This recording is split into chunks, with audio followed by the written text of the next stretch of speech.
Well, thanks everybody. It's good to meet you. My name's Sean Nelson. I'm up with the international side of Alliance Defending Freedom. I actually got to go to Ireland for the first time ever back in June.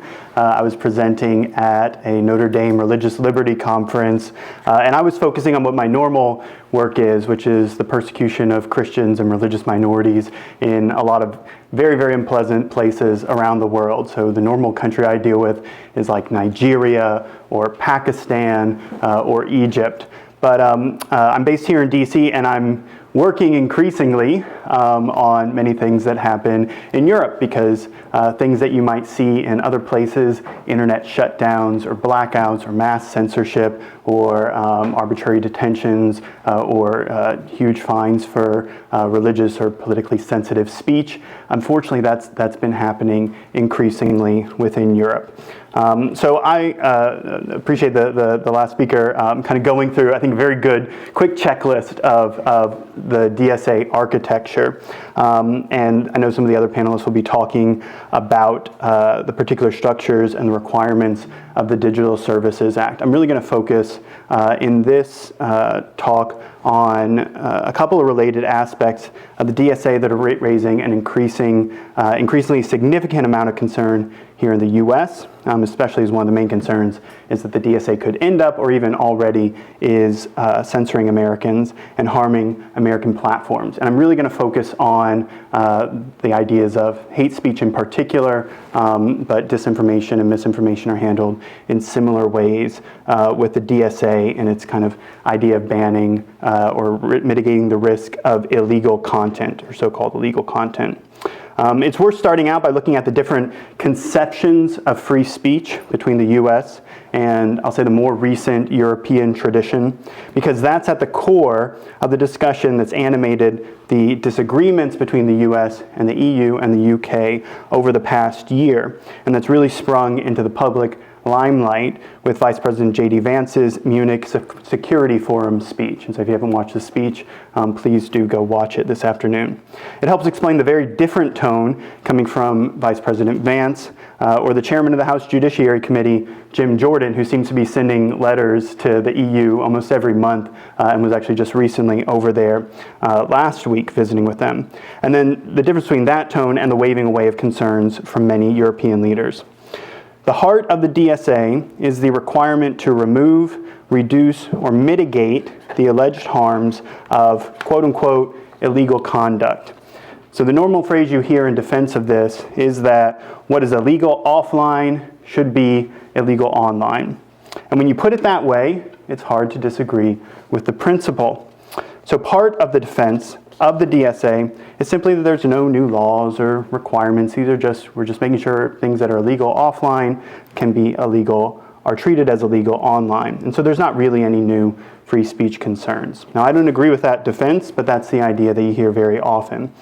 So one of the types of illegal content that the DSA covers is so-called hate speech. When Europeans think of hate speech, they're generally thinking of any speech that they say would constitute quote-unquote incitement to violence, discrimination, or hatred. And that phrase comes from the International Covenant on Civil and Political Rights, Article 20, Section 2, which the U.S. has a reservation on that treaty because we think that would violate the First Amendment. Try to figure out what incitement to hatred is, and you get into a lot of weird traps.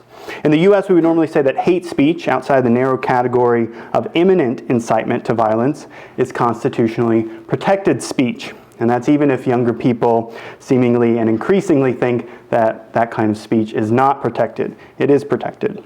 So when I'm speaking about hate speech, I'm referring to that broader category of allegedly hateful speech outside of incitement to violence. For the U.S., we don't punish or censor so-called hate speech for a lot of reasons. One of these is simply that we think people have the right to express themselves. And sometimes expression includes things that can sound hateful or that could appear hateful to others, especially on contentious topics. And those are topics that very often touch upon the various kinds of protected categories found in most hate speech laws. We tend to think that the appropriate response to bad speech is better speech, not censorship or punishment. You think of sticks and stones, right, and so on. But we have other concerns with the idea of hate speech laws. One of these is simply that we're suspicious of any authority to be able to enforce a hate speech law in a manner that is predictable, proportionate, non-discriminatory, and non-arbitrary, which are all requirements under international law, under international standards for such a law. I don't think any government currently constituted on Earth, or maybe in the history of the human race, has or could meet that standard. I'm not aware of any legal document or international standard that gives a clear definition of what constitutes impermissible hatred. And nearly every definition is tautological, defining non-protected hate speech as simply speech that incites hatred against such and such kinds of persons. So the Irish hate speech bill, that's when you look at the definition of what hatred is. It's non-protected hate speech. It's speech that incites hatred against these different kinds of persons. The DSA and the attendant codes of conduct on countering illegal hate speech online, which came into force back in January of this year, and on disinformation, which just came into force on July 1st, they're no different. These codes of conduct then set a standard that everyone else who's regulated under these, under the DSA, will be judged under. So you get an inherently subjective term like hatred, and you combine that with enforcers who, try as they might, if we give charitable interpretations, will inevitably be subject to various kinds of political and social biases, opinions, and limitations, and you have a recipe for arbitrary and unpredictable enforcement. When you have arbitrary and unpredictable enforcement, that leads to other bad things, like a chilling effect upon speech. People don't know whether something they say might be interpreted by someone else as offensive or hateful, and they're especially concerned on contentious topics, or topics where they might be out of step with the beliefs of the majority or a ruling party. They become concerned that even if they might one day be able to prove that their speech was perfectly legal in a court of law, they could be arrested or drawn into public or lengthy or expensive court proceedings, or subject to pressure campaigns to force them into such proceedings. So for many people, it's better to just shut up. That's the chilling effect. The chilling effect then has further consequences. Speech is the main mechanism for political feedback. That's why the First Amendment protects the right to protest and petition our government. When people are afraid to speak their minds, others might not hear about problems affecting the political system. Politicians might not hear it either, or they may be actively suppressing that speech for their own political benefit. I think of Germany now, which makes it illegal to insult politicians. You can't make memes about politicians or you face fines.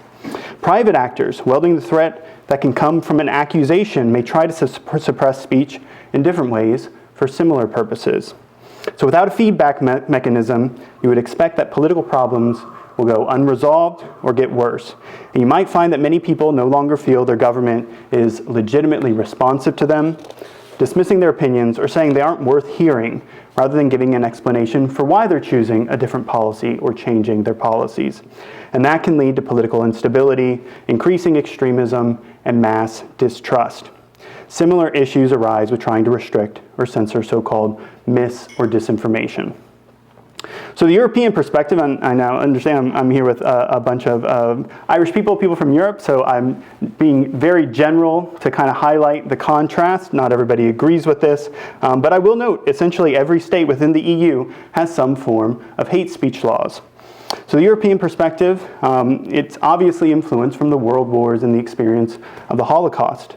If the American view is that essentially unfettered speech is not just a right, but a very good way to protect our political system, the European view is a little bit more skeptical. This view sees hate speech as the canary in the coal mine for actions that can eventually lead to fascism or Nazism. The view is that hate speech excludes minorities from full participation in the democratic system and everyday life. And so unfettered broadcasting of hate speech could lead to majorities severely threatening the rights of minorities or the fundamental aspects of a democratic system. This view is that such kind of hateful speech can be distinguished by unbiased experts so that most speech can be allowed as legitimate, any overreach can be corrected, and most people, but especially vulnerable minorities, will feel that they have a say in the system and are heard. One of the justifications for a speech restriction within Europe and European jurisprudence is that the restriction is quote-unquote necessary in a democracy. I'm not entirely sure what that means, but in the US, we would often call that kind of a justification a heckler's veto, that somebody else is offended, doesn't matter to me. In any event, however noble this view is, it can easily get out of control, and it has. That European perspective informs the whole structure of the Digital Services Act, but you can easily see how the structure of the DSA empowers a vast censorship regime far broader than any local laws. The DSA requires very large online platforms, or VLOPs, to mitigate the risks of disinformation and prevent quote-unquote illegal conduct, including so-called hate speech. So what is hate speech under the DSA? Well, it's any kind of speech that would be illegal under each of the countries, the 27 countries within the EU. Since the internet can reach anywhere, any VLOP needs to make sure that any speech from wherever needs to conform to local laws when they reach a person residing within the EU. So that begins the first concern with extraterritoriality and applications to US speakers. How does a very large online platform make sure that illegal hate speech or alleged disinformation, according to any of the 27 countries within the EU, that comes from, say, an American user, does not get seen in an EU country? One simple answer would be for a VLOP to enforce European hate speech laws, and really the law of the most expansive EU state, because this needs to apply across the whole continent, so you go to the lowest common denominator. Apply that law for all users on the platform, including within the US or within any other country. Of course, many US users, like myself, would not like that. They're used to being able to speak pretty freely, and there were big scandals involving at least, I'll say, government nudged censorship, but probably more than that, on social media platforms during the COVID era. So maybe a social company would resist that. X, for example, calls itself a free speech platform. Meta has stopped relying on so-called fact checkers, even though the codes of conduct call for those things. But the EU wants the DSA to have teeth, so it threatens non-compliant VLOPs with massive billion-dollar fines and potential shutdowns. So social media companies now run a major risk for non-compliance. But balancing the wants of users and EU bureaucrats is also an expensive compliance and business proposition, running into the billions. I didn't know, potentially into the trillions. That's really a remarkable number. The EU also wants to make sure the law is enforced thoroughly. So the DSA establishes a highly bureaucratic machinery of country-based enforcers, so-called trusted flaggers, and NGO groups, many of whom, as we heard earlier, are themselves receiving government funds or ideologically pro-censorship. The DSA sets up a multi-level review and appeals process and lengthy, multi-pronged standards to weigh the merits of any censorship decision. But remember, companies, while encouraged to always respect freedom of expression, are only punished when their standards don't censor or mitigate risk enough. Trusted flaggers spend all day looking for allegedly offensive content, not trying to ensure that free content, legitimate content, is allowed to stay up. So the whole weight of the DSA apparatus is to encourage very large online platforms to censor, whether through takedowns, banning, delisting, demonetization, shadow banning, deprioritization, or what have you. I'm not from Silicon Valley, but I'm sure there's many ways you could come up with changing the algorithm. Since most VLOPs are US companies, since US speakers have a great deal of global influence, and since the technological ability to separate out permissible and impermissible US speech in the European market could be very costly, the threat to American companies and American speakers is very real. And many of these companies have already signed on to the codes of conduct for the DSA. Elon Musk, just last year, of course, he was threatened with billions in fines by then European Commissioner Thierry Breton for hosting an interview with then candidate and now President Trump during the election. X is currently facing a threat of $1 billion fine right now. These platforms were not created in the EU, which has significant regulatory hurdles for tech developers, and now the EU wants to micromanage them globally on the back end. I want to end with just a few examples of what might be caught up in this sort of censorship regime. I already mentioned the US experience during COVID And one of the most concerning things, as revealed during the Murphy v. Missouri litigation, which was about censorship on different social media platforms involving requests from the Biden administration, there was a Supreme Court case. One of the most concerning things was that much of the speech that the Biden administration in the U.S. was encouraging to be censored and was censored at the time was later shown to be perfectly true. But I want to note that the apparatus of cajoling and veiled threats mixed with extensive flagging and reliance on fears of mis- and disinformation are exactly the kind of thing that the DSA establishes. On the potential breadth of hate speech law enforcement, I want to mention the case of Päivi Räsänen in Finland. Päivi is a long-standing member of the Finnish parliament. In 2019, she posted on Twitter an image of a Bible verse and criticism of her own church's participation in the Helsinki Pride Parade. For doing that, she was investigated by prosecutors who dredged up a 2004 pamphlet on sexuality from a Christian perspective and a radio show appearance she had made years earlier. The prosecutors then charged her with hate speech offenses, as well as the bishop who published the pamphlet and the radio outlet for continuing to host the appearance online. She is now in her 6th year of litigation on the case, about to go to the Finnish Supreme Court. Even after 2 prior courts, 6 judges in all, have said that she did not commit a crime. But the prosecutors still believe she has. So imagine a social media company having to decide whether her speech or similar speech is permissible or not. Do they make a stand for her, even if trusted flaggers want to push the issue through every level of appeals?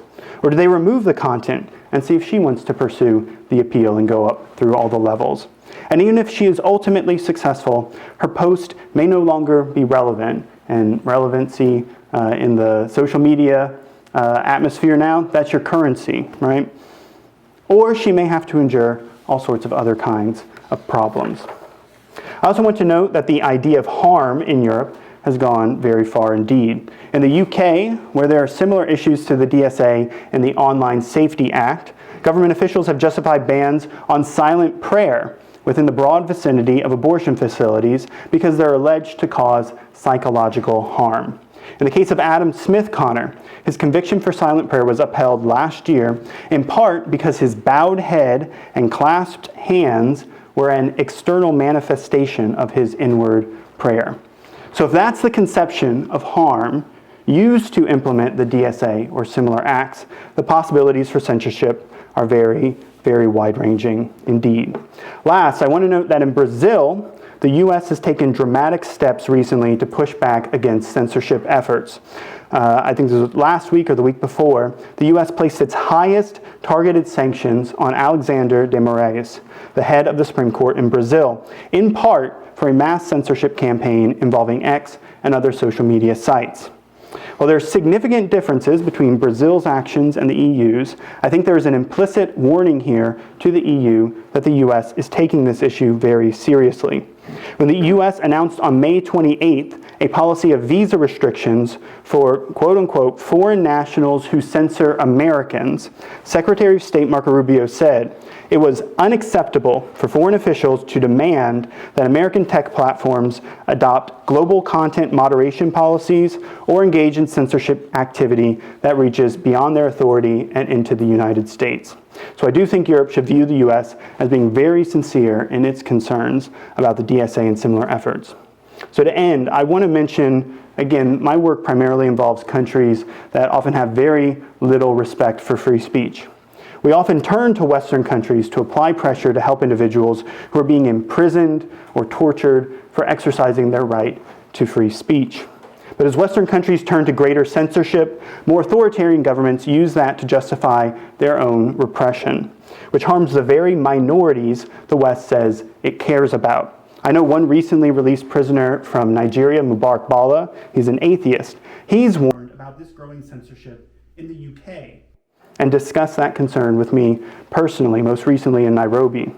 So I think, however, the DSA and similar legislation gets resolved, it will affect not just the US, but the entire world. Thank you.